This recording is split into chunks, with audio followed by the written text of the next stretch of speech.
2024, the year Gypsy Rose Blanchard has theorists questioning her life. Maybe it's a good thing MatPat left before getting sucked into this one. Anyways, did you know Gypsy's related to her own husband? Do not say that again. Okay, sorry for the scare, but some people actually thought Ryan Anderson, who's Gypsy's husband, was related to her. Let me explain. So as soon as Gypsy was released from prison, all eyes were on her and Ryan. Right away, people were making fun of him for his appearance, and that's when some put a side-by-side comparison of Dee Dee and Ryan. And if you don't know, Dee Dee is Gypsy's mother. Let me just show you. If you couldn't tell, Ryan's on the right side with glasses and Dee Dee is on the left with a puppy. In fact, so many people saw this resemblance that this topic started to trend. Personally, I see it a bit, but it's nothing nearly as close as Ethan Slater, who's Ariana Grande's boyfriend, and her own brother Frankie. What do you think about these people dating people who resemble their own family members? Because apparently it's kind of normal. I don't know what this video turned into, but according to a July 2010 issue of Personality and Social Psychology Bulletin, we are attracted to people who resemble our parents or ourselves. You look so pretty, Daddy. What girl? That girl on your phone. Charlie, that's you. That's you, Charlie. Same girly, but anyways, yeah, this is a real thing. Let me know if your partner looks just like your parents. Just kidding, that's enough of this one. So do you know who Stassi Schroeder is? Cause if you don't, she's a reality TV star who's best known on Vanderpump Rules. Gypsy and Stassi live separate lives until a genealogist by the name of Dr. Edina Newman revealed an interesting connection. She traces down reality TV stars' family trees and shares her finding onto Instagram. And that's when she revealed there is a distant relationship between Stassi and Gypsy. In fact, they're at a minimum of 11th cousin, which I truthfully don't understand. It's too much for my tiny brain, but apparently this means Stassi and Dee Dee, who is Gypsy's late mother, are 10th cousins once removed. And according to Dr. Newman, she is still digging up more information about the connection because apparently they're related distantly in a bazillion different ways. The closest relative she found was through Antoine Borg and Antoinette Landry, who is connected to Stassi's father's side, and these family members lived in the 1600s. After this was posted, Stassi, who is actually a huge true crime fan, saw this and posted her reaction, writing, "I'm unwell," followed with laughing emojis, skull emojis, and a tomb emoji. Someone find out if I'm related to Bill Gates, Mark Zuckerberg, or Elon Musk, please. The next theory I actually thought was factual until now. If you watched our other Gypsy Rose videos, I'm sure you've seen me saying Dee Dee was able to fool doctors because of her lost medical files due to Hurricane Katrina. Well, that was a lie. Because it turns out doctors did request and receive the majority of her records, including a letter telling them Gypsy did not have muscular dystrophy. Fancy McKelly, who is an investigative journalist, was actually given access to the media files, which actually took up 5 of the largest 3-ring binders she could find. And these are the ones they printed off. These records were not sent to doctors who saw Gypsy once or twice, but rather sent to her primary caretakers and physicians. And I know this whole situation just makes the whole case even harder to understand, but her main doctor, Dr. Beckerman, and his old records, well, no one knows where they are. And he would have known her medical documents weren't lost, plus he would know her entire medical history. Not a single doctor in Gypsy's case has been investigated, which McKelly admits is strange, and there's actually way more mystery surrounding her doctor choice, but we'll get into that in just a bit. One theory about how Dee Dee was able to get away with faking Gypsy's records was that she would go doctor shopping, which basically implied she would go to several doctors and pick the one that would listen and believe her claims, and for the doctors that wouldn't do what she said, would just move on to one that did. But remember Fancy, who we just talked about earlier? Well, she had access to all the medical documents, and she said that the records don't prove this at all. In fact, the same doctors are in the files over and over again, which can imply they knew something wasn't quite right, or at least allegedly. This is so strange because I do think they should have investigated the doctors, because even if they were aware of the situation, they may have certain pieces or information they don't realize would be important. So what do you think about this? Because something smells fishy and I'm not near an ocean. One topic that has been heavily discussed is the difference between Gypsy and Nicholas Godejohn,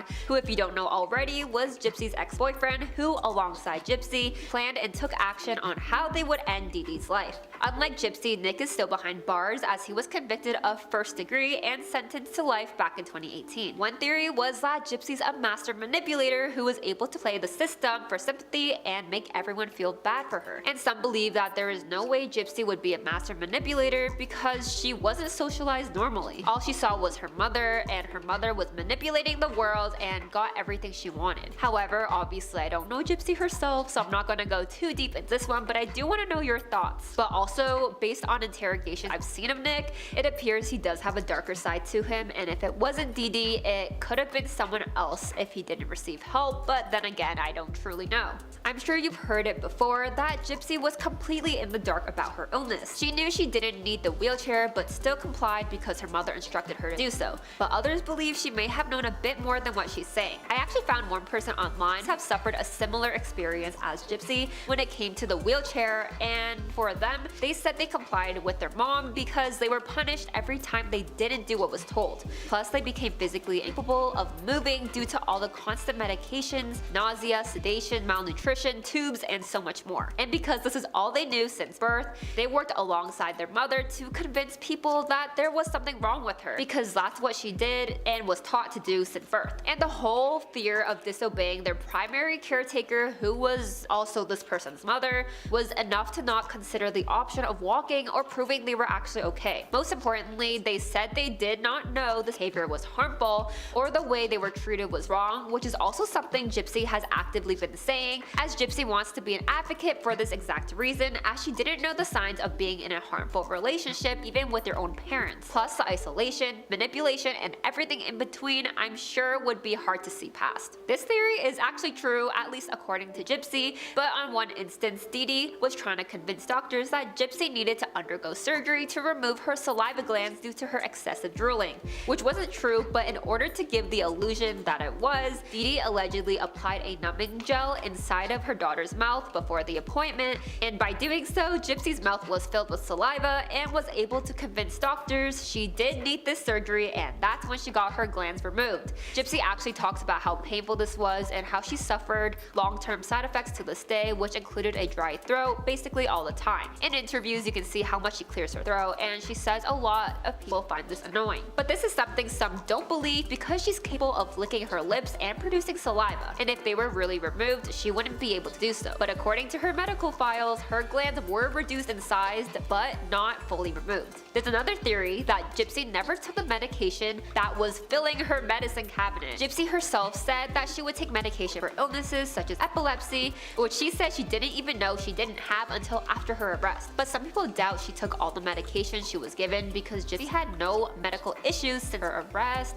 and the medication she was supposedly meant taking would have caused long-term effects. This led people to speculate that Dee Dee was not really giving Gypsy the medication, but rather hoarding them, because a photo of their cabinet shows a pretty stocked cabinet filled with full unopened medication, and the whole house was completely chaotic, as Gypsy even had to create a path to her mother's bed after too much stuff began to pile on the floor. But the medicine cabinet is the one place that is somewhat organized. Gypsy herself may not even know that she wasn't really taking whatever her mom gave her because her mom did control a lot of her life, so who knows. Okay, this one focuses more on Dr. Beckerman, who was Gypsy's doctor, and we already discussed some things about him, but there's more. So after Gypsy left LA and moved states, still held his medical license in LA and practiced there, so he continued to see the two. Even after the hurricane, they continued this doctor, and his records have been called unprofessional, filled with lies. Yeah, not my words, but on one visit, Dr. Beckerman stated Gypsy was 13, and on the next visit, just 2 days later, he wrote she was 15. Then the next visit, she was 13 again, which I'm sure we can already tell is not normal.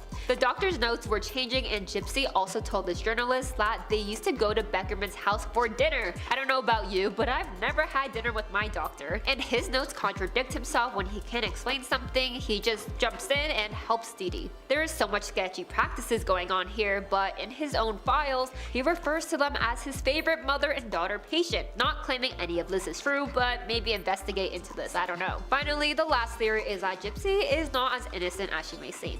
This isn't my personal thoughts or anything, but I've seen people discussing this since day one, as they don't believe she's really as okay as she is now. I think she's just gone through more than most of us will ever in our entire lives, and in the middle of social media probably isn't helping her mental health. I think the most important thing as of right now is to receive all the support behind the scenes, and maybe once she begins to recover from her past, then be more present online. Honestly, everyone has a different perspective and thoughts on Gypsy, as some believe she did do the one thing that would have led her out of her cycle, whereas others disagree. Well, that's all 10 of the dark Gypsy Rose Blanchard theories. Have you seen any other theories circulating the internet? And which points on this list do you believe, not believe, or never heard of? Because I was quite shocked reading all the doctor stuff. Anyways, thank you so much for watching, and if you made it far, be sure to like, comment, and subscribe. I'm your host Melanie with InformOverload, and I'll make sure to see you next time. Bye bye. Gypsy Rose, the woman whose chilling case is a story of deceit and desperation. Gypsy's tragic past has gripped the world, but what's even more intriguing are the predictions that surfaced in the aftermath of her trial. As we all know, Gypsy quickly rose to influencer status after being released from prison. The girl has somehow garnered a following because of how crazy her life story was, and now that we see her thriving, there is a real possibility that she will not continue getting the love and support of all these people if some disturbing things from the case are revealed. But what do you guys think? This era in technology has made it extremely easy for people to find the problematic past of celebrities, which gets them cancelled just as quickly as they gain popularity. And on top of that, the fact that she is getting so much attention even after participating in a serious crime is crazy to think about. Fast-track fame, especially in the digital age, really does expose every detail and wrong move. And for Gypsy Rose, this intense scrutiny might just catalyze her downfall. Do you think that all the attention she is now receiving will pressure her to meet the expectations of all her fans and other people who are invested in her life? There's also the possibility that she most likely doesn't care about living her life to anyone else's standards now that she is free and allowed to act however she wants to. This can lead to a flip of opinions where people start acting entitled to what she chooses to do and validate or invalidate her. The Gypsy Rose story reminds us of the thin line between notoriety and fame and how social media platforms can blur that distinction.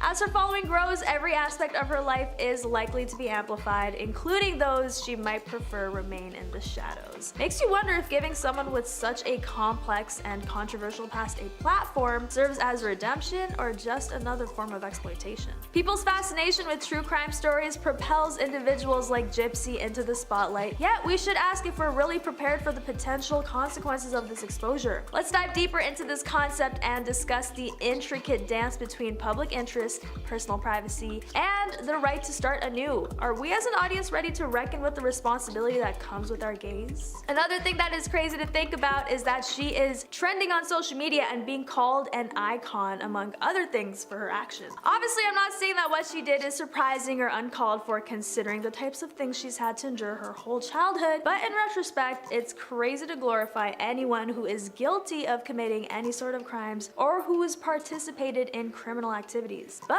what do you guys think? Is it safe to assume that as most trends, #Gypsy Rose will eventually fade out? Will it cause some crazy repercussions? I can't lie, this was one of the crazier true crime stories I've been keeping up with, but let me know what your thoughts are on this trending story. It's interesting to see how quickly a person can go from being an average citizen to becoming a trending topic on social media. In the case of Gypsy Rose, her story has captured the attention of people all over the world, and she has become somewhat of an icon in popular culture. But as we continue to discuss and dissect this true crime story, it's important to not forget the serious and disturbing nature of her actions. Gypsy was sentenced to 10 years for her involvement in the passing of her mother, Dee Dee Blanchard. And while it's understandable to sympathize with Gypsy for enduring years of manipulation by her mother, it's also important to remember that she still played a role in taking someone's life. Glorifying her as an icon or hero only serves to downplay the severity of her action. And as for whether the #Gypsy Rose trend will eventually fade out, it's hard to say. Trends on social media tend to come and go quickly, but the impact of this story may have lasting effects. illness. Gypsy claimed that her mother had Munchausen syndrome by proxy, also called factitious disorder, imposed on another. This is a psychological disorder where a person, usually the parent or caregiver, makes up or causes an illness or injury in another person, often their child. The syndrome can have long-lasting and devastating effects on victims. The behavior exhibited by perpetrators of this disorder can be difficult to understand and even harder to detect. In many cases, the victim is a young child who is unable to speak up for themselves. Frequently, medical examinations provided ambiguous or even conflicting insights into Gypsy's health. It was so extreme that Dee Dee would stop going to any medical professionals who doubted her daughter's condition. With her nursing background, she was able to convincingly articulate symptoms, and at times she administered medications to Gypsy that induced certain manifestations. With her commitment to finding out what else was wrong with her daughter, Dee Dee was persuasive. She even told Gypsy to remain quiet during doctor's visits, allowing Dee Dee to spin an intricate web of falsified medical narratives. To Rod Blanchard, Gypsy's father, Dee Dee presented Gypsy's illnesses as the result of a chromosomal disorder, garnering his admiration for her seemingly tireless care. And whenever relatives began suspecting the truth, noticing Gypsy's ability to walk, Dee Dee took drastic measures just to make sure they didn't become too suspicious about what exactly was going on. And because of this sort of upbringing, it may not seem too unlikely to think that Gypsy is going through some things on her own, and who knows how much this newfound attention can affect her or even trigger how she feels or behaves. She's living a completely new life outside of the control of her mother, and it's sad to think about, but it might be harder for her to adapt to a lifestyle she was not able to understand from her childhood. We can only hope she has a really good support system and all the resources available to her whenever she feels like it might be overwhelming. On top of her physical health, Gypsy may also be struggling with the psychological effects of being a victim of the syndrome. Dee Dee's manipulation and control over Gypsy has not only affected her physically, but also mentally. Gypsy may have difficulty trusting others and understanding what is real and what is not after living most of her life in a web of lies and deceit. She may also struggle with self-esteem and feelings of worthlessness, as she was constantly made to believe that she was sick and in need of constant care. This can lead to a lack of confidence in her own abilities and decisions. Gypsy may also face challenges in forming healthy relationships, as she was isolated from the outside world for most of her life. She may struggle with social skills and have a hard time trusting others, making it difficult for her to build meaningful connections. On top of that, Gypsy may also have trouble coping with the trauma of being controlled by her mother. This can lead to anxiety, depression, and other mental health issues that she will need support and therapy to overcome.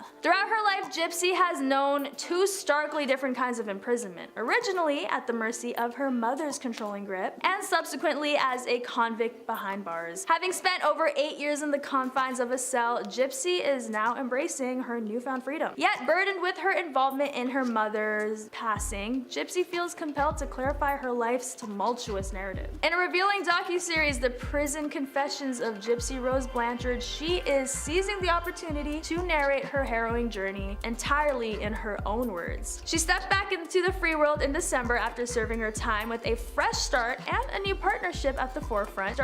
She started anew with Ryan Anderson, a 37-year-old educator, tying the knot while she was still behind bars, after connecting through a pen pal initiative in June 2022. Now, on the outside, Gypsy embarks on her new journey with Ryan by her side, helping her to adapt to everyday life while tackling an intense media circuit. Together with her husband and the executive producer of The Prison Confessions of Gypsy Rose Blanchard, Melissa Moore, Gypsy and Ryan's relationship was met with mixed reactions from the public, with some expressing concern over the age gap and others applauding Ryan for supporting Gypsy during her transition back into society. However, the couple remains determined to make their marriage work and build a future together. Despite facing challenges with adapting to life outside of prison, Gypsy remains optimistic about her future and is grateful for the support of her husband and the public. She has also become an advocate for prison reform, using her own experiences to shed light on issues within the system. Many familiar with the story have wondered why Gypsy resorted to taking the life of her mom instead of simply revealing the truth by standing up out of her wheelchair. Gypsy herself shared, "It was more than fear, it was the belief that no one would believe my words against hers. I felt trapped, not just in the chair, but in the life she had created for me." Gypsy wasn't just under physical watch, her mind was ensnared. Dee Dee insisted her daughter had the mentality of a 7-year-old despite Gypsy's normal intelligence. In public, a hand squeeze from Dee Dee was a silent command for Gypsy to remain silent. past. Dr. Mark Feldman, a specialist in deceptive disorders, likens Gypsy's experience to that of a hostage situation, a life of immeasurable control and fabrications that left Gypsy desperate for freedom, a desperation that led to a tragic, dramatic climax. Gypsy's situation is a prime example of how an individual can become trapped in a cycle of manipulation and lies, leading to extreme actions that they may not have otherwise taken. In a dramatic twist revealed through Gypsy's medical history, the records painted a stark picture of the years of suffering she had endured. This evidence was pivotal for her defense, leading to a plea agreement on the charges linked to her mother's demise. In the year 2016, Gypsy accepted a plea and received a sentence of 10 years, a term of which she was required to serve 85%. She walked free, and her then boyfriend faced a stiffer penalty, and he was sentenced for life. Gypsy later confessed that it wasn't until she was freed from her mother's oppressive clutches that she fully grasped the magnitude of Dee Dee's deceit. She knew of some liberties like her ability to walk and her diet, but the lie of a leukemia diagnosis was a shock. Since gaining her freedom, Gypsy has found health and expressed that she found more autonomy behind bars than with her mother. Yet in a poignant exchange with Dr. Phil, when quizzed about her emotions towards her mother's passing, Gypsy's response was complex: sorrow over her mother's passing, but relief from being liberated from a life of manipulation. In the years following her release from prison, Gypsy has been working towards rebuilding her life and finding healing from the trauma she experienced. She has received support from various organizations and individuals who have been moved by her story. Despite the challenges she continues to face, Gypsy remains resilient and determined to make a positive impact in the world. She has become an advocate for victims of manipulation, bringing awareness to the issue and sharing her own experience to help others.